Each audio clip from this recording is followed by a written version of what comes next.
Baik. Assalamualaikum. Salam sejahtera, salam GBN, salam Malaysia, salam kuasa ketiga dan salam pejuang ya. Baik, hari ini saya akan menjawab dua soalan, satu secara ringkas dan satu lagi seperti yang saya janjikan, saya akan membuat analisis berkenaan dengan PRU 15 ya.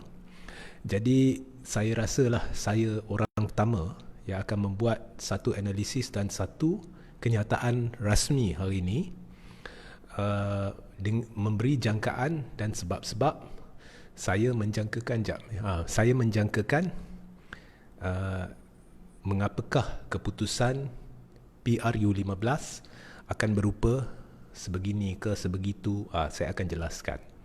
Jadi saudara-saudari bolehlah ya anggap ini kenyataan rasmi dan bolehlah like dan share ramai-ramai video ini dan minta bantu untuk sebarkan ya supaya semua orang tahu bahawa ini kenyataan rasmi saya, supaya esok saya sendiri tidak boleh tarik balik kenyataan saya dan buat kenyataan lain ya. Jadi anda boleh pegang kata-kata saya. Okey, baik. Saya harap anda bersama saya sehingga ke hujung live ini kerana ini adalah satu pencerahan yang saya rasa agak penting ya, berhubung PRU 15. Baik, sebelum itu satu persoalan kecil yang ditanya oleh beberapa orang yang bertanya kepada saya, bilakah PRU 15, dan ada juga soalan yang bersangkut paut dengan aspirasi saya secara peribadi untuk PRU 15. Yang babak aspirasi itu saya rasa saya dah jawab dalam satu live yang lepas, jadi tak payah tanya, saya dah beritahu ya, saya tidak akan bertanding. Dan berkenaan dengan bila PRU 15, akan sekali saya cerita dalam huraian ini. Baik. Saya mulakan dengan mengucapkan setinggi-tinggi tahniah kepada 14 ahli kabinet hari ini yang terima gelaran Datuk Seri dan Datuk ya. Dalam pada ada PKP. Dalam pada kerajaan beritahu bahawa sekarang keadaan dah genting, fokusnya adalah untuk memerangi wabak COVID. Dalam pada ada darurat. Hari ini sempena hari wilayah persekutuan ya.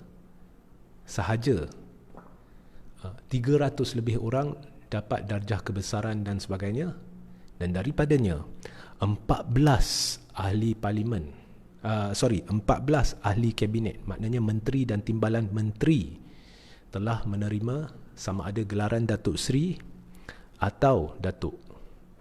Dan di atas sekali dalam senarai ini, dalam pada ekonomi negara tengah merudum, banyak analisis daripada banyak firma terkenal telah keluar, dan terbaru hari ini pun keluar lagi satu. United Nations pun dah keluar hari ini, keluar lagi satu oleh Fitch Solution yang menunjukkan prestasi ekonomi kita amat buruk. Dan kalau kita lihat keseluruhan, terburuk dalam rantau ni, terburuk sejak tahun 90-an. Okay. Pelaburan terus asing ke dalam negara terburuk dalam rantau. Ya. Bila kita lihat semua ni, Menteri Kewangan lah dapat darjah pangkat yang tertinggi, Datuk Seri Utama, gelaran Datuk Seri Utama. Dan seorang lagi dalam senarai itu yang dapat Datuk Seri adalah Taqiyuddin Hassan, Zuraida. Ya, 14 menteri dan timbalan menteri dalam satu hari sempena hari wilayah persekutuan dapat gelaran Datuk Seri dan Datuk. Ya, dalam pada kita tengah PKP dan darurat. Jadi tak payah cerita sebab Muhyiddin sedang melakukan semua ni secara terbuka. Kalau saya tahu, kalau anda persoal ya, segala apa yang berlaku, politik darjat, penyiksaan ni semuanya, saya rasa Muhyiddin sendiri tahu. So timbul soalan, why is he doing it? Jadi ini sebenarnya adalah sebahagian daripada perang persepsi. Muhyiddin dah terperangkap. PPBM apabila diumumkan pejuang ya, sebelum PRK Slim tak sampai 2 minggu sebelum hari pilihan raya, apabila diumumkan pejuang, dah mula pengunduran beramai-ramai akar umbi, ketua bahagian, pemimpin bahagian dan cawangan dari PPBM. Akhirnya lebih 75% dah berundur. Dan yang tinggal, itu pun pejuang belum didaftarkan pun dah berundur dah. Mereka tak kisah dah berdaftar ke tak berdaftar, mereka berundur. Sebab saya dah beritahu, PPBM sebenarnya aura dia, nyawa dia adalah nombor 1 Tun Dr. Mahathir Mohamad, dan mandat asal dia adalah untuk memerangi dan mengganti UMNO yang sudah menjadi parti pegangan kleptokrat.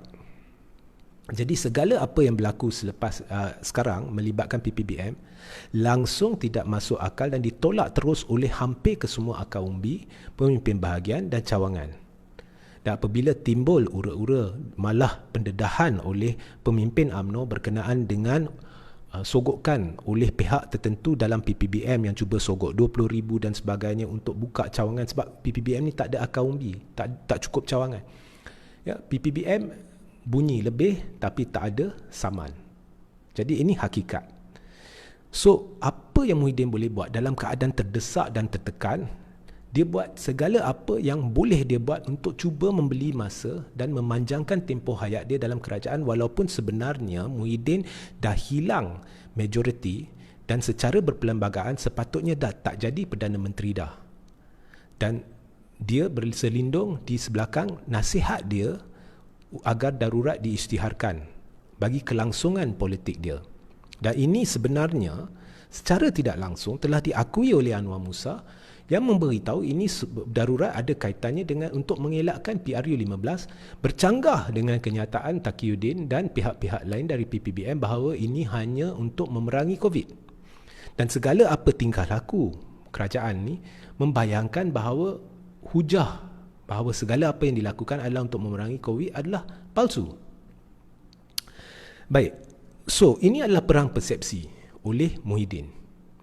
Jadi bila buat begini, persepsi akan ditimbulkan bahawa kalau dia berani buat begini, mesti dia ada satu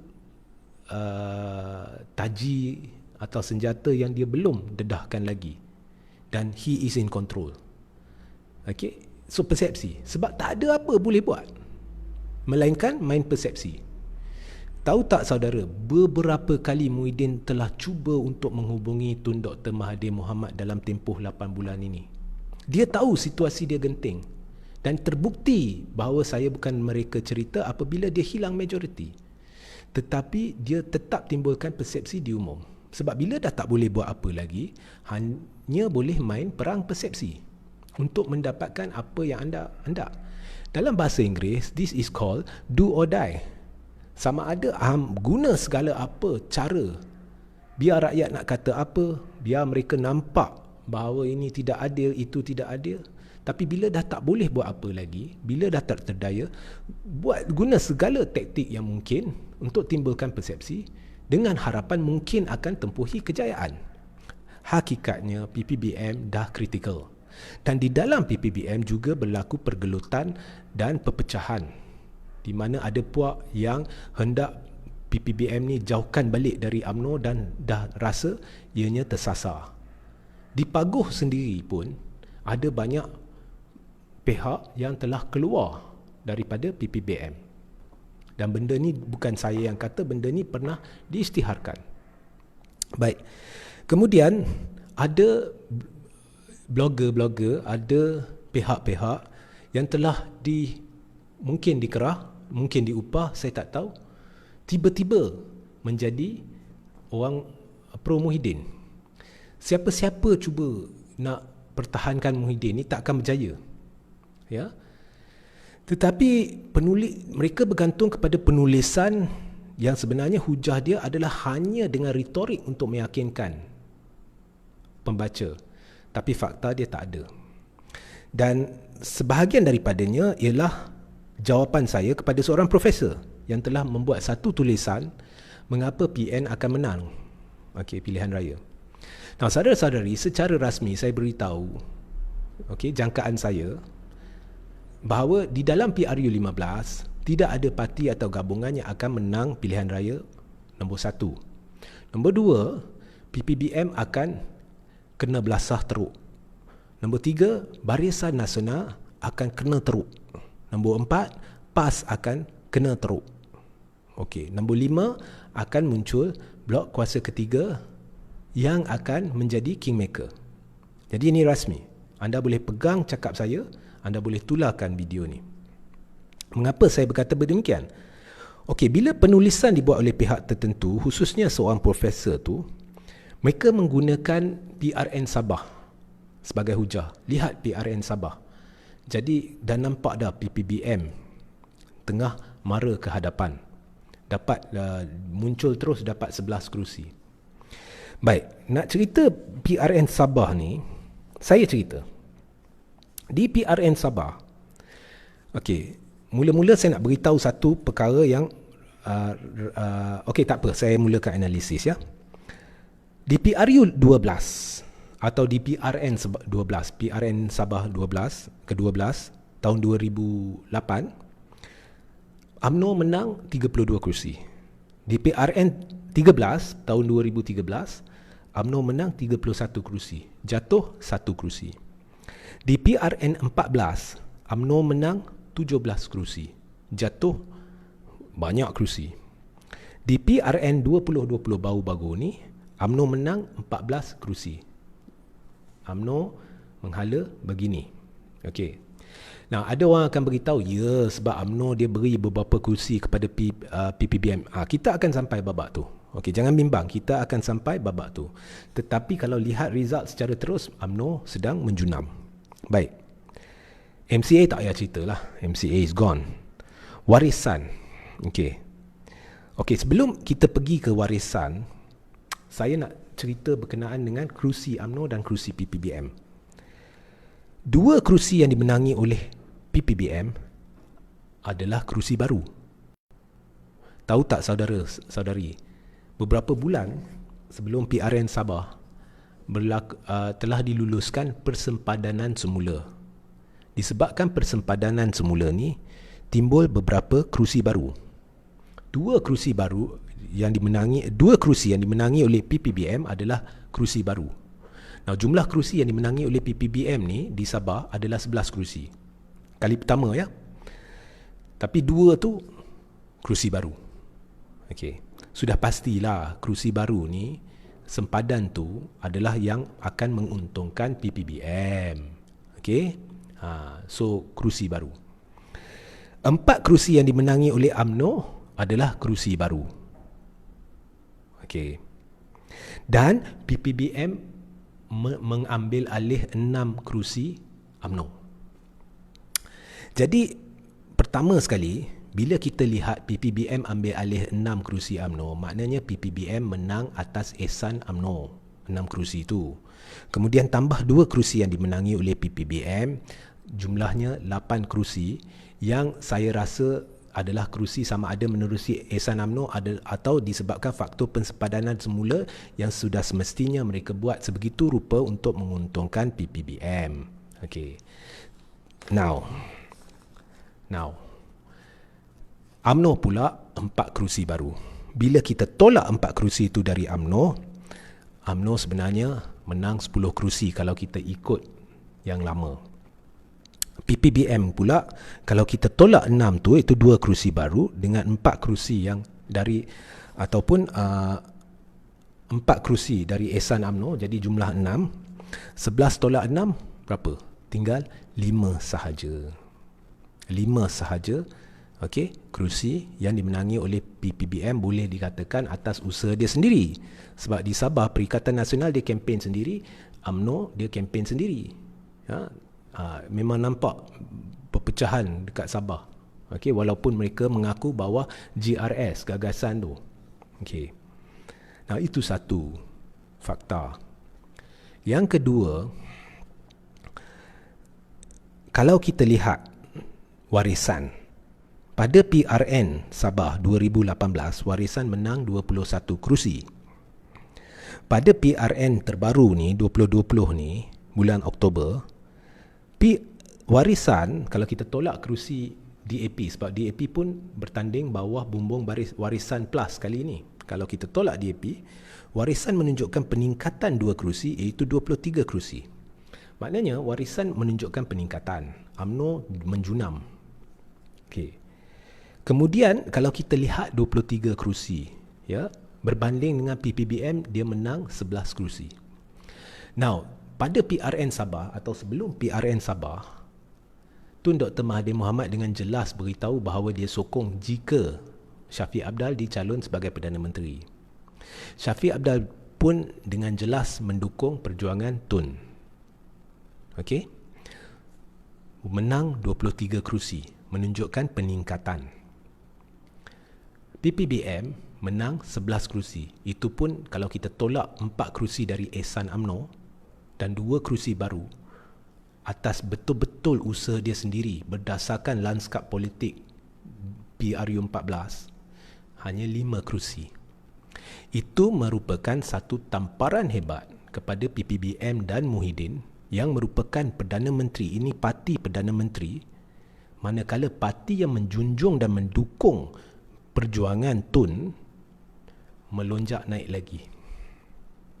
Ini sebenarnya menunjukkan rakyat tertunggu-tunggu Tun dan blok dia sebagai blok bebas kuasa ketiga, ya, yang tidak bertanding di Sabah. Ini bukti jelas. Jadi apabila orang buat analisis di Sabah, dia tak buat lengkap. Orang cari kuasa ketiga. Jadi di Sabah, bila ada Pakatan Harapan, bila ada Barisan Nasional yang nampak sana, sesiapa yang lain yang baru jadi kuasa ketiga. Orang yang membuat analisis lupa beritahu bahawa pejuang ataupun blok kuasa ketiga Tun sengaja menjauhkan diri daripada PRN Sabah. Apabila menjauhkan diri, automatik PPBM jadi kuasa ketiga sebab dia baru. Tetapi dia adalah kuasa ketiga yang lemah sebab dia bukan betul-betul kuasa ketiga. Dia berganding bahu dengan Barisan Nasional dalam GRS. Tapi apa pun dia baru, jadi ada sedikit orang kuasa ketiga dia di Sabah. Atas sebab itu PPBM boleh menang 5 kerusi dengan sendiri itu.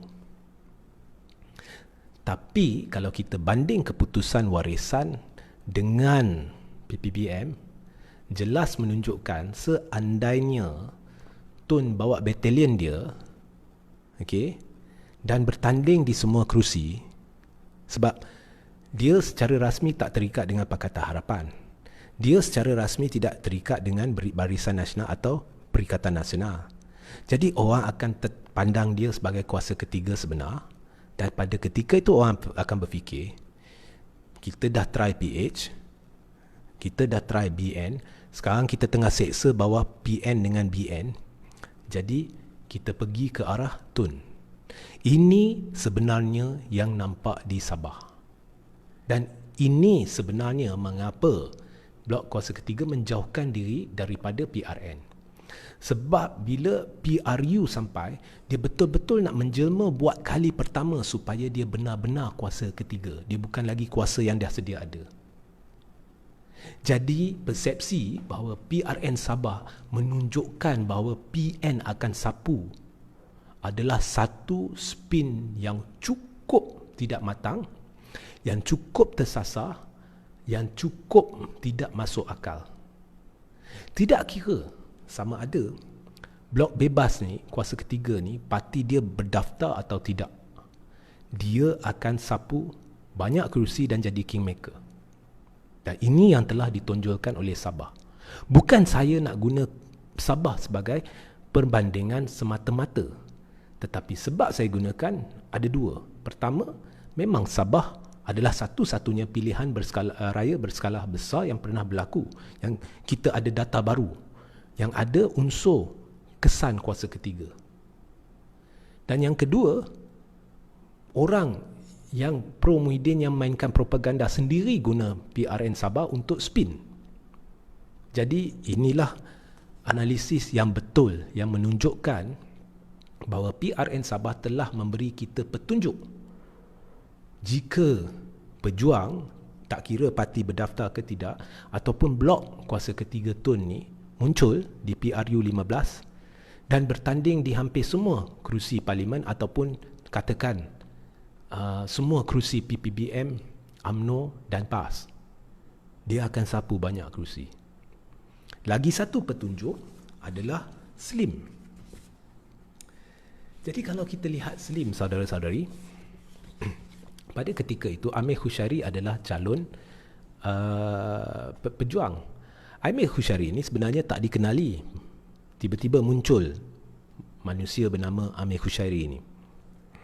Kemudian tak sampai 2 minggu sebelum PRK SLIM telah diisytiharkan bahawa Parti Pejuang telah ditubuhkan, tapi belum berdaftar.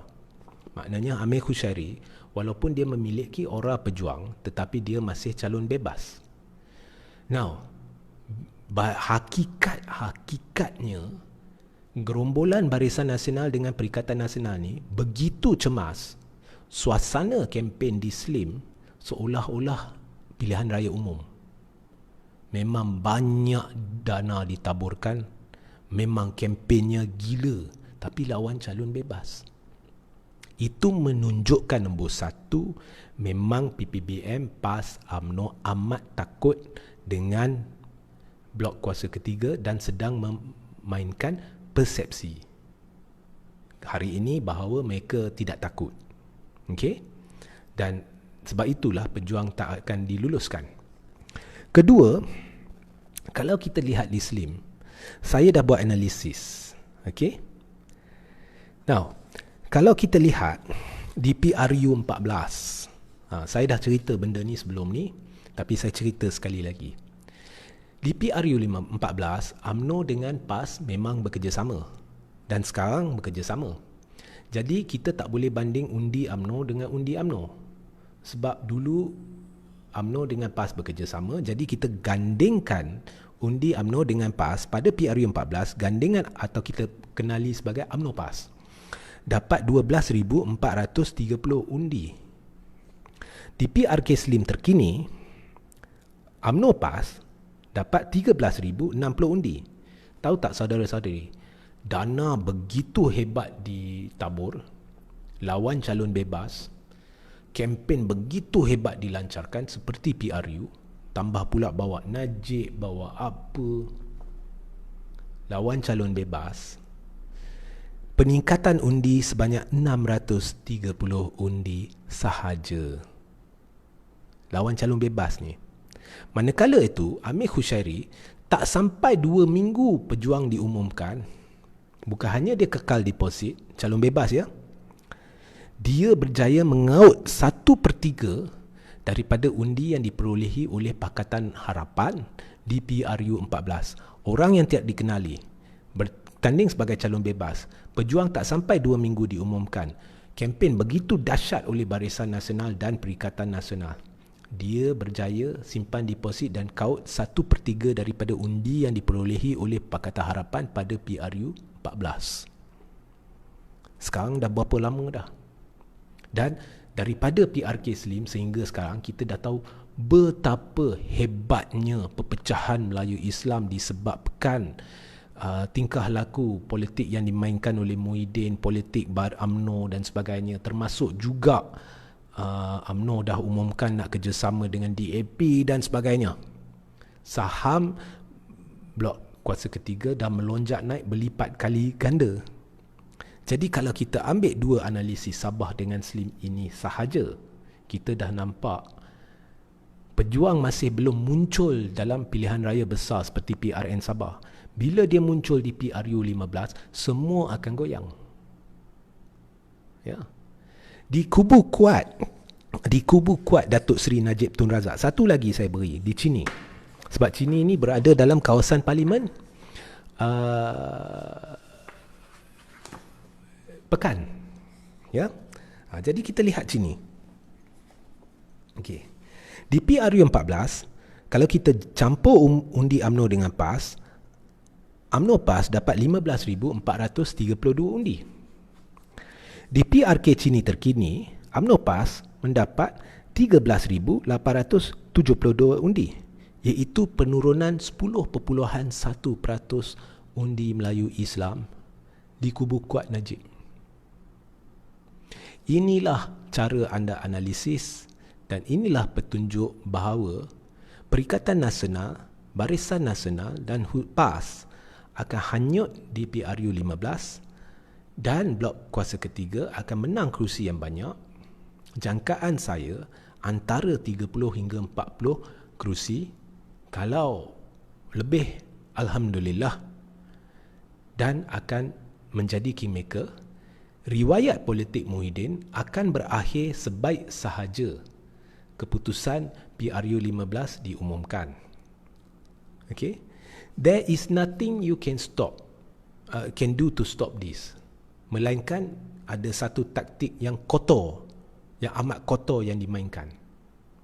There is nothing you can do to stop this, dan perkara ni telah berlaku di banyak negara di dunia. Itulah ada kemunculan presiden dan perdana menteri yang muda, ya. Jadi saya rumuskan sekali lagi dengan apa yang saya beritahu di awal. Jangkaan saya PPBM, UMNO, PAS akan hanyut, dan apa yang sedang dimainkan oleh Muhyiddin sekarang adalah perang persepsi sebab terdesak. Jadi bila dah sampai terdesak, jadi dia sanggup buat apa secara terbuka, sebab walaupun rakyat nampak bahawa benda ni tidak adil ke, benda ni seksa kan, dia tak kisah sebab dia tahu benda ni dah tak boleh, dia tak boleh ubah keadaan. Jadi yang rakyat sedia nampak, ya, yang dia tak ada majoriti, ya, yang dia tak sepatutnya jadi Perdana Menteri. Jadi sekarang dia terpaksa membuat, walaupun benda tu rakyat boleh nampak seperti sogok dengan jawatan, sogok dengan ni, sogok dengan tu, dia terpaksa buat.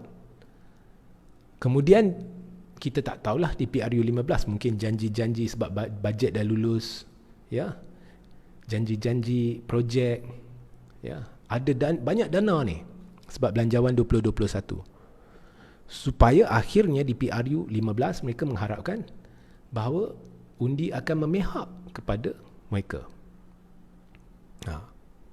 Jadi inilah yang saya nampak. Taktik kotor ni saya tak nak cerita dulu, sebab kalau Muhyiddin dah boleh lakukan semua ni secara terbuka, saya tak heran dia akan gunakan taktik kotor. Saya tak heran. So itulah yang saya nak cerita hari ini. Dan sehingga kita kembali esok ke lusa, jangan lupa malam nanti ada siaran ulangan di YouTube pada pukul 10 malam, live yang saya buat yang lepas, ya, sehingga kita berjumpa lagi. Wassalamualaikum, salam sejahtera, salam GBN, salam Malaysia, salam kuasa ketiga dan salam pejuang.